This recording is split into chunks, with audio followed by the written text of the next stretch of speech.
অপরদিকে মরতে মরতে বাঁচি ফিরেছে মুম্বাই। ধরা তো খেয়ে গেছিল, ভাগ্য ভালো যে তিলক বর্মার উপর শয়তানে বর করেছিল। রোহিত শর্মা ইনজুরিতে, আজকেও শিউন্না খেলবে কি খেলবে না।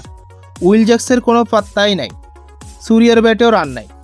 সুরিয়ার উপর আজকে অনেকখানি নির্ভর করে থাকবে মুম্বাই। রোজ রোজ তো আর নামান্দির আসে বাঁচা দিবে না। খোদ ক্যাপ্টেন পান্ডিয়াও ফর্মে নাই, অন্যজনের কি দোষ দিবে। কুংফু পান্ডিয়া সাপ্রি পান্ডিয়াই ঠিক ছিল, ৮০ ছক্কা হাঁকাইতো। এই কোন ভূতে কি লেলো, অধিনায়কত্ব নিল, আগের কুংফু পান্ডিয়াও হারিয়ে গেল। এই ম্যাচে এক্সপেক্টর হতে পারে বুমরা।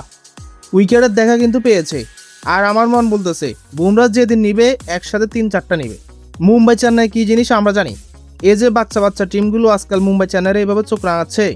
রোহিত ধোনির সময়ও ফুরালো, মুম্বাই চেন্নাইয়ের সুদিনও গেল। খুব করে চাইবো মুম্বাই চেন্নাইয়ের দ্রুত কামব্যাক হোক। And very much excited about this match.